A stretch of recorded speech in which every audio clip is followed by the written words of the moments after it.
Hello दोस्तों, नमस्कार। मैं आप लोगों का हार्दिक अभिनंदन करता हूँ अपने ट्रेडर वाली स्टॉक मार्केट यूट्यूब चैनल में। जो लोग फर्स्ट बार विजिट किए हैं, सब्सक्राइब वगैरह कर लें, बेल आइकन वगैरह प्रेस कर लें। ठीक है, चलिए शुरू किया जाए, जिससे क्या है कि आपको आज की पता चले। तो सबसे पहले कि मार्केट गिरा क्यों, उस पर भी हम डिस्कस करेंगे। और जो आज चेंजिंग मतलब जो होना स्टार्ट हो गया है, जिसमें जियो फाइनेंस वगैरह सब उस पर डिस्कस करेंगे। और उससे पहले ये अपना टेलीग्राम है, तो इसको आप जरूर ज्वाइन कर लीजिए। ठीक है, चलिए अब आगे बढ़ते हैं। तो आज जो मार्केट मतलब गिरा है, उसमें अपन 3 बजे डिस्कस किए थे कि मार्केट में बिकवाली तो और लास्ट में ज़्यादा हो गया। लास्ट में थोड़ा दबा के बिकवाली हो गया है, तो आखिर बिकवाली हुआ क्यों? देखिए, उस पे भी हम चर्चा करते हैं। सब चीज़ पे बारी-बारी से चर्चा करेंगे। फिलहाल अभी उसका आया नहीं। पार्टिसिपेंट वाइज़ ओपन इंटरेस्ट आपको डाटा अभी आता हुआ नहीं दिख रहा है ना? तो एफआईएस का आया है, और एफआईएस का जो है इसमें आप देख सकते हैं कि 24 तारीख का डाटा आ चुका है। मैं सोच रहा था कि ये डाटा आ जाए, तो इसमें देखिए 6,286 करोड़ का बिकवाली किया है और डीआईएस ने 5,185 करोड़ की खरीदारी की है। तो यहाँ एफआईएस ने मतलब 1,100 करोड़ ज़्यादा बेचा है। तो इसीलिए मैंने आप लोगों को बोला था कि 3 बजे कि बिकवाली मतलब है, इसमें कोई डाउट नहीं है। लास्ट में और ज़्यादा हो लिया, तो इसीलिए फिर भी मैंने स्मॉल सेलिंग लिखा था। मतलब सेलिंग तो था, सेलिंग इन द सेंस मैं देखो एफआईएस और डीआईएस के डिफरेंस के बीच में मतलब स्मॉल सेलिंग था, लेकिन लास्ट में इन्होंने थोड़ा सा ज़्यादा बिकवाली किया। ठीक है, कोई नहीं। अब आइए, ये बिकवाली क्यों हो रही है? तो कहना बहुत आसान है कि सर ट्रम्प का टैरिफ के चक्कर में हो रही है। अरे भाई, ट्रम्प का टैरिफ जो युद्ध है, वो खाली उसका इम्पैक्ट भारत में होगा? है कि ट्रम्प टैरिफ लगाया तो खाली भारतीय मतलब उससे होगा कि और भी कोई मतलब चलेगा? Trump tariff invest 500 million US creating इतना जॉब। ओके, तो अब ऐसा है कि तो बात तो सही है कि भारत में ही होगा असर। तो भारत ऐसा नहीं है कि बहुत ही ज़्यादा उसका सप्लायर है, उससे ज़्यादा जापान है, जर्मनी है, साथ में चाइना है। तो उस सब जगह में भी तो फ़र्क होना चाहिए। तो एक बार देख लिया जाए कि क्या फ़र्क हो रहा है वहाँ। चाइना शंघाई भी देख लिया जाए, तो भाई वहाँ तो कुछ ज़्यादा ना हुआ जी। वहाँ तो बस 0.18%। चलो जी, चाइना का सारा एक बार देखते जाए, ये देखिए बस इतना-इतना हुआ। निक्केई तो बंद था आज। उसके बाद हैंसेंग भी देखा जाए तो आधा परसेंट, चलो ठीक है। ये तो परफॉर्मेंस अब थोड़ा-सा यूरोपियन मार्केट की तरफ भी देख लें, वो भी ठीक-ठाक है ना? तो मतलब खाली अपना है फिर जी, ये भी ठीक हैं? और देख लिया जाए, सब तो महाराज ठीक है, यूरोप-वूरोप भी तो तकरीबन ठीक है। तो ये इंडिया को क्या हो गया? इंडिया को साँप सूंघ गया? हैं? इंडिया को कौन चीज़ हुआ जी बताइए तो? आप बोलिएगा हाँ सर, बात तो सही है। इंडिया को ऐसा क्या हो गया है कि मतलब 107% का बिकवाली हो गया? तो भाई एफआईएस तो बेच रहे हैं, रुक नहीं रहे हैं। वो अपना माल बेच के ले जा रहे हैं। तो उसका भी कारण आपको पता है कि जो डॉ यहाँ से अच्छा पैसा उनको यूएस में बन जा रहा है, और यूएस अब दूसरा तीसरा साल दे रहा है पैसा अच्छा, है ना? तो ज़्यादा दिन तक तो यूएस अब टिक ना पाएगा, जो सिचुएशन अभी दिख रहा है, क्योंकि वहाँ भी डिस्टर्बेंस शुरू हो गया है। उन्हीं का आपस में ही आंतरिक द्वंद शुरू हो गया है कि भैया हम रेट कट नहीं करेंगे तो रेट कट करना पड़ेगा, ये वो सब चल रहा है। महँगाई का डाटा भी आने वाला है, तो वो भी उसका असर करेगा। दूसरी बात, तो हम लोग का मार्केट का क्या होगा? तो भाई एफआईएस यहाँ पर ही बेच रहे हैं और कंटिन्यू बेच रहे हैं। ये कब रुकेंगे? ये तो बोलना मुश्किल नहीं होगा। तो आप बोलिएगा हाँ, मुश्किल नहीं होगा? हाँ, बिल्कुल। ये कब रुकेंगे अब बोलना मुश्किल नहीं होगा।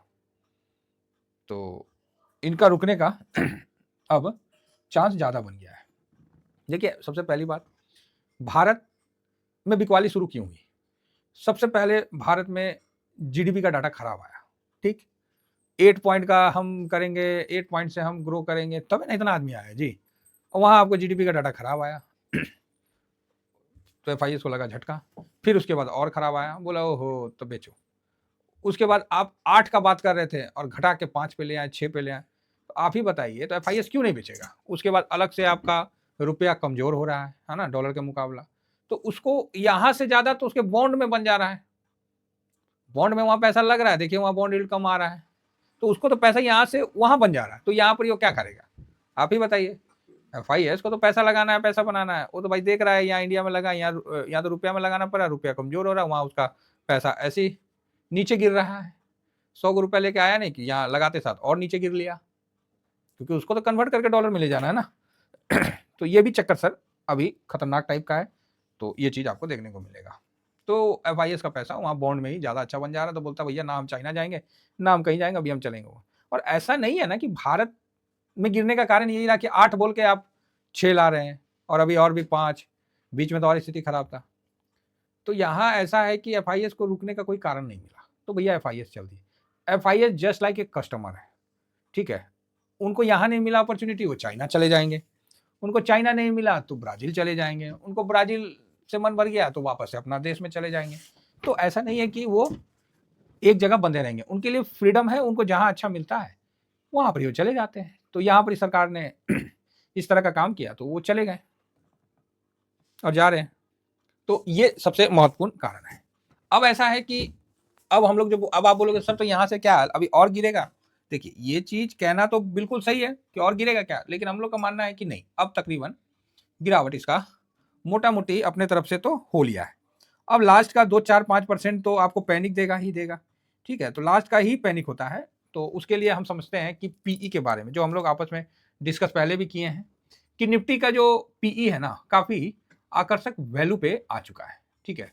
निफ्टी का जो पीई है वो काफी आकर्षक वैल्यू पे आ गया है, अर्थात मैं यहाँ दिखा देता हूँ कि आज का हिसाब से देखिएगा तो निफ्टी का पीई जो है 20.06 पे आ गया, 05 पे आ गया। देखिए मैं इसको कल से निगेटिव नहीं करूंगा, कल पॉजिटिव कर दूंगा मैं, इतना तो मैं भी थोड़ा सा एडजस्ट कर लूंगा, 0.05 तो मैं ही एडजस्ट कर लूंगा, क्योंकि मुझे पता है कि कल के बाद फिर ये मिलेगा नहीं। तो इसका क्या रेशियो है, इसका भी रेशियो मैं आपको लिख के दिखा दे रहा हूँ, यहाँ देख रहे हैं ना, पॉइंट है ना, 20.5 है ना।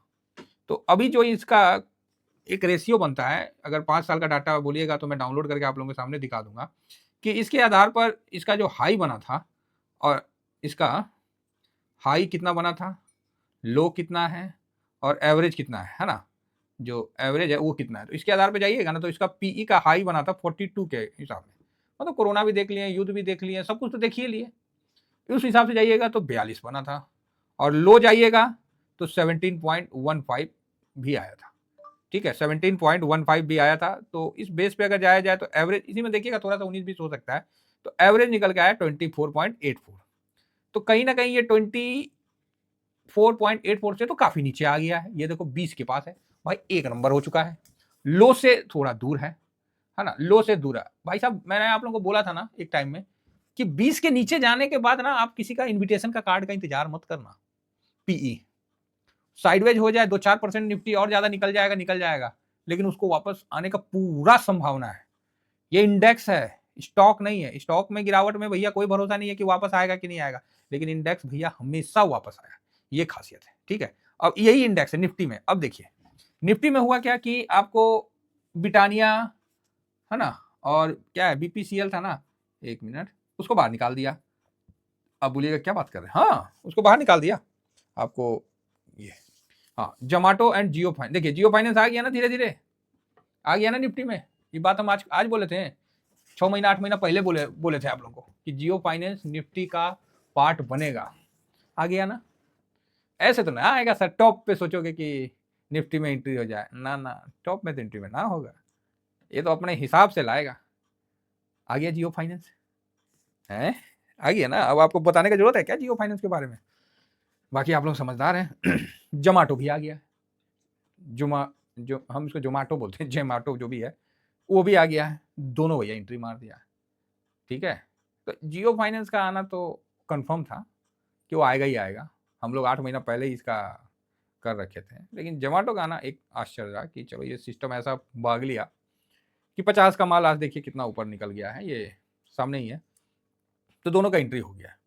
अब इन दोनों के एंट्री से नुकसान क्या हुआ है, तो आपको ब्रिटानिया और बीपीसीएल बाहर चला गया, तो ये क्लियर है। जो स्टॉक अच्छा परफॉर्म नहीं किया वो बाहर चला गया, तो ये इंडेक्स की खासियत है, बीपीसीएल जो बाहर चला गया, ब्रिटानिया, ये किसकी खासियत है, ये इंडेक्स की खासियत है। और इस बार जो आएगा उसमें आप देख लेना, ठीक है, जो फैक्ट शीट आएगा उसमें दोनों का इंटरव्यू होगा। अब इसमें दिक्कत कहाँ आएगा, तो दिक्कत यहाँ आएगा कि आपको जोमेटो का जो पीई है ना, ये देखो जोमेटो है ना साहब, जोमेटो जुमान था, जोमेटो हो गया। चलो भाई साहब आज 335 का पीई को लेकर बैठा है, ठीक। तो ये भाई साहब निफ्टी का पीई को बढ़ाएगा, पहली बात। दूसरा जियो फाइनेंस, ये भी 50-55 तो ले रखा होगा। अरे भाई साहब 125 का पीई को लेके ये भी चल रहा है, चलो जी ठीक है, हैं दोनों चल रहा है। तो जो निकला है वो कितना का था ब्रिटानिया का, तो ब्रिटानिया का भी चेक कर लेते हैं। आ गया ब्रिटानिया तो ब्रिटानिया देखिए 53 पे था, और ब्रिटानिया के बाद और क्या था, बीपीसीएल, भारत पेट्रोलियम जो भी है उसको भी देख लेते हैं। बीपीसीएल, अरे इसका तो पीई पहले मरा पड़ा है, तो 8 पे है, तो ये हिसाब है। तो अब क्या है, आपको 335 और 125 दोनों का एंट्री यहाँ पर ही हो लिया है। तो आपको हो सकता है कि एक आध दिन में इसका पीई ऊपर बढ़ता हुआ दिखे और मार्केट भी उठता हुआ दिखे। दोनों कार्रवाई साथ साथ हो सकता है, क्योंकि मार्केट को सरप्राइज देना पसंद है। ठीक है, तो चलिए, ये तो रही इसकी बात। दूसरी बात हुई भाई मिड कैप की। तो भाई मिड कैप का भी ना जो हाई है, देखो अब ज़्यादा तो नहीं लिखता हूँ मैं, खाली हाई लो एवरेज। तो मिड कैप का भी भाई साहब जो हाई है वो 45.8 का है, और जो लो है वो 23.16 का है। ठीक है, और भाई साहब ये एवरेज 30.95 का है। ठीक है, तो 23 और 30 का है। तो भैया एक बार देख लिया जाए मिड कैप का क्या स्थिति है। तो आपके सामने मैं निकाल देता हूँ कि निफ्टी 150 मिड कैप का है। तो लोग पूछें उससे पहले हम बता देते हैं कि सर इसका क्या होगा, उसका क्या होगा। तो जा ये भुतला आ गया क्या जी, आएगा थोड़ा सा ना ढूंढते ढूंढते आ जाता है। तो इस बेस पे देखिएगा तो निफ्टी मिड कैप भी अभी काफ़ी करेक्शन देने के मूड में है। ये अब इसमें भी देखना है कि हाँ 34.85 है। तो इसमें आपका हाई, थोड़ा बड़ा कर दें, हाँ ये देखिए, मैं जो भी चीज़ है आपको ऑन ग्राउंड दिखा के बता रहा हूँ, है ना। 45.8 है, अभी था जी 15 दिन पहले, 15-20 दिन पहले वहाँ से गिरा है, तो बढ़िया है। लो इसका जो है 23.16, ये आके सामने निकला था। और जब इसमें जियो फाइनेंस, अभी देखिएगा ये खटाक से गिरेगा, आपको एवरेज जो है 30.95 का। अभी देखिएगा इसमें भी बहुत अभी 1-2 दिन में देखिएगा इसका एक करेक्ट मतलब धड़ाम से नीचे आता हुआ दिखेगा। ये भी एक अच्छा सौदा बनेगा। तो इस बार का फैक्ट शीट में काफ़ी उठापटक रहेगा, मजा आएगा। बाकी इस हिसाब से अभी भी ये एवरेज प्राइस से ऊपर है और लो तो काफ़ी दूर है। ठीक है, तो यहाँ गिरावट भली भांति अभी बनती है। अब रही बात स्मॉल कैप का, तो स्मॉल कैप का भी साहब वही सिद्धांत है कि स्मॉल कैप भी अभी काफ़ी हाई पे है। ठीक है, तो ये चलो मैं एक बार देख ही लेता हूँ, यथासंभव आपको बता देता हूँ। बाकी विशेष डिटेल वीडियो बोलिएगा तो हम इसका आराम से बना देंगे, कहीं कोई समस्या नहीं है। ठीक है, ये देखिए स्मॉल कैप का है, तो यहाँ भी देखिएगा हाई जो लगाया था ये 35.62 और लो था इसका 16.9, एवरेज है 25। भाई साहब अभी भी 27 पे चल रहा है। ठीक है, तो अभी टाइम लगेगा। ठीक है साहब, 27 पे चल रहा है, तो यहाँ भी करेक्शन होने का अभी है पीई के हिसाब से। देखिए जब समय खराब होता है ना, तो ऊँट पे चढ़ा हुआ आदमी को कुत्ता काट लेता है। तो यहाँ भाई साहब अभी एफआईएस बेच रहे ना, तो ये सब कमियां दिख रही है। अगर उनका एंट्री आ जाता, पैसा आने लगता, तो सब बढ़िया लगता। तो ये सब मतलब एक तरीका है। अब इसी बीच में आपको जो सिटी ग्रुप जो है उन्होंने अच्छा आउटलुक भी दिया भारत में। सिटी ग्रुप ने बोला कि भारत अब जो है निवेश के लिए बहुत अच्छा स्थान है। तो इसके लिए भी उनको भी धन्यवाद, और हो सकता है कि इससे भी थोड़ा सा मूड माहौल चेंज हो, क्योंकि ये सब क्या होता है ना, जो रिपोर्टें होती है ये सब एफआईएस पढ़ते हैं और मतलब उसी पे एक्शन वो करते हैं। तो ये एक अच्छा रिपोर्ट में गिनने को आया। बाकी साहब ट्रम्प साहब का तो टैरिफ का जो चल रहा है, इनका बस चले तो हवा पे टैरिफ लगा दे कि ना ये हवा इंडिया जा रहा है, यही लगा दो टैरिफ, है ना। इनका मतलब लगता है कि इन्हीं का पूरा है दुनिया। एक गलत फहमी हो गया इनके दिमाग में, एक गैस हो गया, भैया आप अमेरिका के राष्ट्रपति हैं, उनको लगता है कि वो पूरे दुनिया के राष्ट्रपति हैं। ठीक है, होगा, सबका खंडन हुआ है, सबका खंडन हुआ है। इनका तो एक शीश है, जिसका 12 शीश था वो नहीं बचा।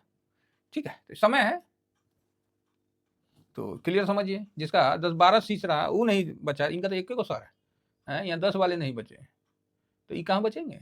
समय समय सबसे बलवान है, और ये समय थोड़ा सा इंतजार करके चलना है आपको। बस इस चीज़ की संतुष्टि है कि आपका निवेश इंडेक्स में है, देर सवेर ये ऊपर आ जाएगा। कोई यहाँ गारंटी नहीं देगा कि आप यहाँ से नीचे नहीं आ सकते, आओगे। ठीक है, तो इसीलिए आपको भाई पीई के हिसाब से ये निवेश के लिए बहुत अच्छा जगह स्टार्ट हो चुका है, गोल्डन पीरियड।